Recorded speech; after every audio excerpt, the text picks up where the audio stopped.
আমাদের আহ, মুখ আছে বলেই আমরা যখন খুশি তখন কথা বলে ফেলি। অনেক সময় আমরা উম, মুখ আমাদের মুখে কোনো নিয়ন্ত্রণ রাখি না। আহ, রাগে তো রাগের সময় তো বলি, অনেক সময় হিংসাত্মক মনোভাবেও বলি, অনেক সময় ঠান্ডা মাথায়ও মন্দ কথা বলে ফেলি। তো এই মন্দ কথার আহ, প্রচার প্রচারণা কত ভয়াবহ, আজকে তা বলবো। অনেক সময় এই মন্দ কথা এখন আমরা কি করি, টাইপিং করি, টাইপিং করে বলি। একটা কথাকে সুন্দর করেও বলা যায়, আবার ঘা দিয়েও বলা যায়। আমরা যেন আমরা চাইলেই কথা বলতে পারি, তার মানে এই না আমরা যখন চাইবো, যেভাবে চাইবো সেভাবেই বলে ফেলবো। হুম? তো মন্দ কথার জন্য আপনাকে বিচারের কাঠগড়ায় দাঁড়াতে হবে।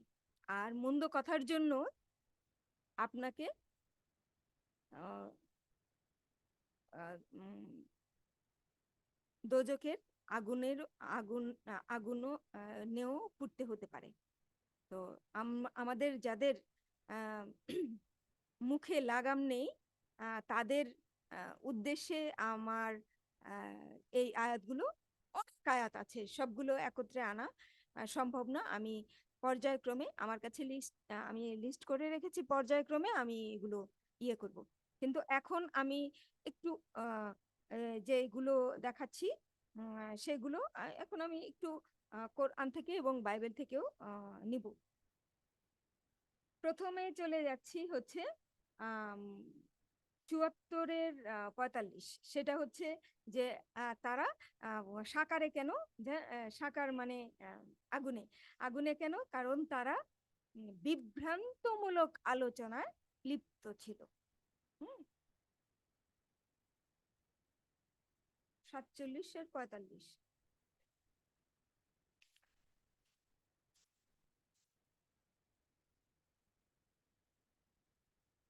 ওই যে বললো যে তোমরা কেন তোমাদের সাকারে নিক্ষেপ করা হয়েছে, তো অনেকগুলো কারণগুলোর মধ্যে বলেছে এটা যে আমরা বিভ্রান্ত, তো আলোচনাকারীদের সহিত বিভ্রান্তমূলক আলোচনায় মগ্ন থাকিতাম।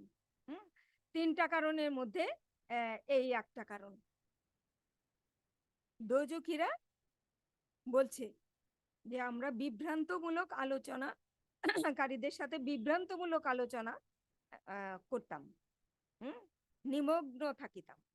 তো আমরা যেন কথায় লাগাম টানি, আর এই কথায় আবার অনেক সময় আমরা এখন টেক্সটের মাধ্যমে করি। হ্যাঁ, সেই ব্যাপারটায় যেন আরেকটু সতর্ক হই। এরপরে আমরা যেটা যাব সেটা হচ্ছে 23-এর 67। একটু পরেই ফেলি। 23-এর 67, 23-এর 67, 23-এর 67। হ্যাঁ, দম্ভ ভরে এই এই বিষয়ে অর্থহীন গল্পগুজব করিতে করিতে, মানে তারা ভালো একটা সংবাদ এসে পৌঁছলো, তারা দম্ভ ভরে অর্থহীন গল্পগুজব করিতে করিতে চলে গেল, তারা ঈমান আনলো না। তো যেভাবেই হোক অর্থহীন গল্পগুজবটাকে এখানে ইয়ে করা হচ্ছে না। তো এই ব্যাপারে আমরা আরেকটু সতর্ক থাকি। তো এখানে হচ্ছে আরেকটা 51-8, 51-8 চলে যাচ্ছি। 51-8 হচ্ছে যে ব্যক্তি সত্যি, 51-8, যে ব্যক্তি সত্যভ্রষ্ট সে উহা পরিত্যাগ করে না। এটা এখানে মেলেনি, এটা হচ্ছে ও আচ্ছা, আমি একটু ভুলে গেছি। এটা হচ্ছে 17-52 ছিল। অর্থহীন গল্পগুজব, আচ্ছা, 17-52, 17-52 17-র 52। হ্যাঁ,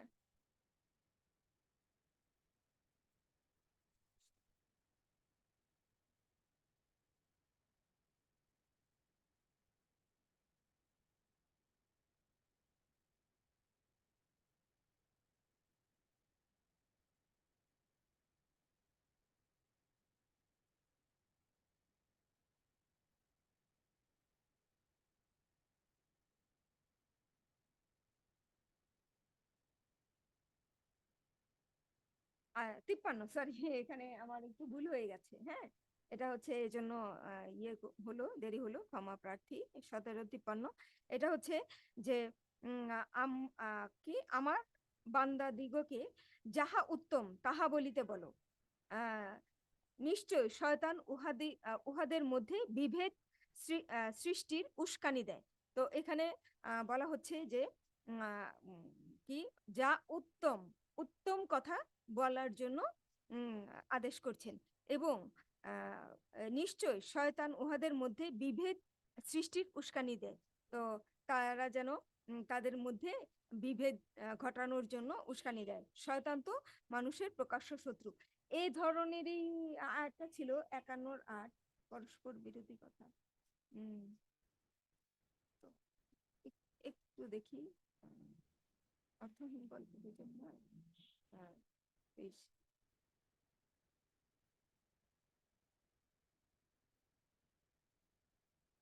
একটু আমি আবার একটু রিকালেক্ট করি। 74, যেন ভুল না হয়ে যায়। 74-এর 45। বলেছি কি? হুম, একটু আগে বললাম।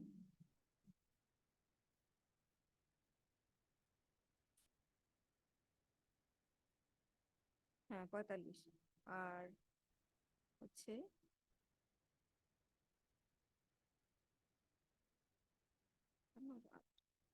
আরেক 51।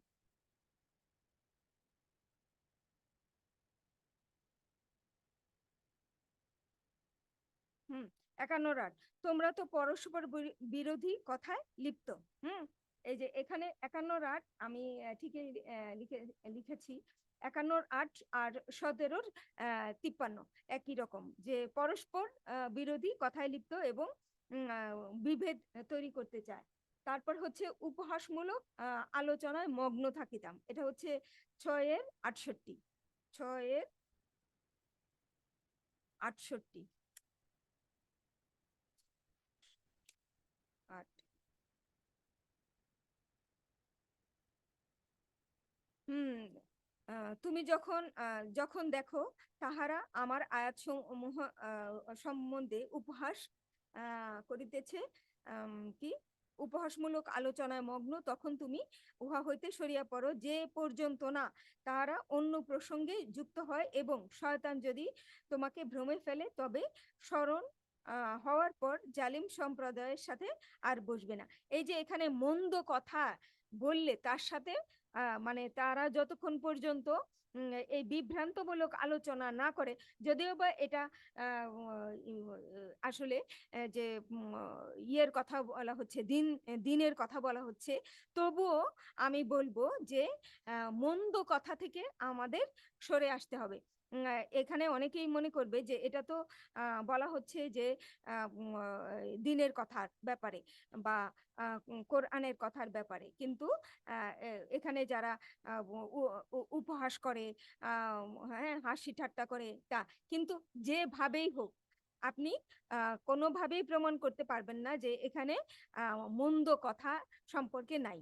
তো আমরা আরো অনেক অনেক অনেক অনেক আয়াত আছে। তো সেগুলোতে গেলেও আরো বেশি স্পষ্ট হয়ে যাবে। এখানে 4-35 পেঁচানো কথা তিনি খুব করেছেন। পেঁচানো কথাটাকে 4-এর 135। 4-এর 135। তারপর দেখেন এখানে বলা হচ্ছে 35 আছে, হে মুমিনগণ, তোমরা ন্যায় বিচারে দৃঢ় প্রতিষ্ঠিত থাকিবে আল্লাহর সাক্ষ্যরূপে, যদিও বা ইহা তোমাদের নিজেদের অথবা পিতামাতা এবং আত্মীয় স্বজনের বিরুদ্ধেও হয়, সে বিত্তবান হোক অথবা বিত্তহীন হোক, আল্লাহ উভয়েরই ঘনিষ্ঠতর। সুতরাং তোমরা ন্যায় বিচার করিতে কি প্রবৃত্ত প্রবৃত্তির অনুগামী হইও না। যদি তোমরা পেঁচানো কথা বলো অথবা পাশ কাটাইয়া যাও, তবে তোমরা যাহা করো আল্লাহ তো তাহার সম্মুখ খবর রাখেন। এই যে অনেকেই আছে প্যাচ করে কথা বলে, তো এটা প্যাচ করে কথা বলাটা কে, যারা প্যাচ করে কথা বলে দেখেন তাদের কাছ থেকে সরে যেতে বলেছে। হুম। তো সৃষ্টিকর্তা কোনো প্যাচ গোচের কথা পছন্দ করেন না। তারপরে হচ্ছে দেখেন এখানে আরো মারাত্মক, 47-30,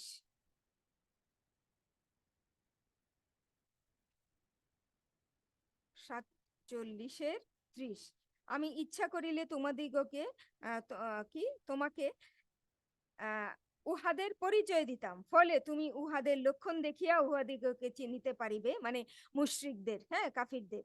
আহ তুমি তবে তুমি অবশ্যই কথার ভঙ্গিতে তাহাদিগকে চিনিতে পারিবে, আল্লাহ তোমাদের কর্ম সম্পর্কে অবগত। দেখেন কথার ভঙ্গিতেই চেনা যায় সত্যি। এই আজকে আর বড় করব না, আজকে কোরআন থেকে এই পর্যন্ত। কথার ভঙ্গিতে, মানে কথার ভঙ্গিতেই তা একটা মানুষকে ভালো মন্দ বোঝা যায়, এটা আমার কথা। এটা কোরআনে আছে 47-30। আপনারা একটু নিজেরা পড়ে নিবেন। আর চলে যাচ্ছি সুসমাচারে, বাইবেলের নববিধানে পড়ছি হচ্ছে মথির 12-36, 12-36। আচ্ছা দেখেন 35 পড়ি। ভালো লোক তার অন্তরে ভালো কথা সঞ্চিত রাখে আর ভালো কথাই বলে, কিন্তু যার অন্তরে মন্দ বিষয় থাকে সে তার মুখ দিয়ে মন্দ কথাই বলে। অন্তর ভালো হলে মুখের মাধ্যমে ভালো কথাই আসবে, আর অন্তর মন্দ হলে মুখের মাধ্যমে তা প্রকাশ হবে এবং মন্দ কিছুই আসবে। এরপরেরটা আরো মারাত্মক। আমি তোমাদের বলছি, লোকে যত বেহিসেবি কথা বলে, বিচারের দিনে তার প্রতিটির কথার হিসাব তাদের দিতে হবে। প্রত্যেকটা কথার হিসাব দিতে হবে। আচ্ছা, তারপর হচ্ছে মথি 15-11, 15-11।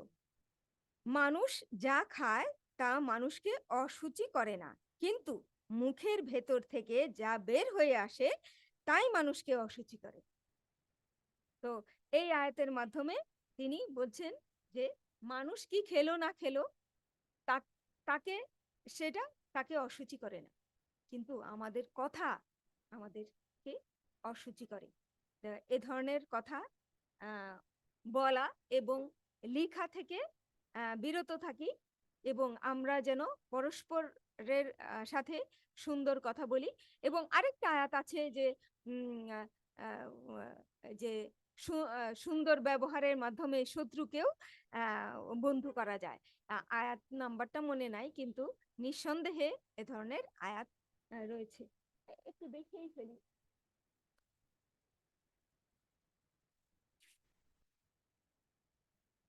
সত্য দ্বারা মিথ্যাকে আঘাত করো, মিথ্যা চূর্ণ বিচূর্ণ হয়ে যাবে। এটা হচ্ছে 35-48। আর মন্দ প্রতিহত করো উৎকৃষ্ট দ্বারা।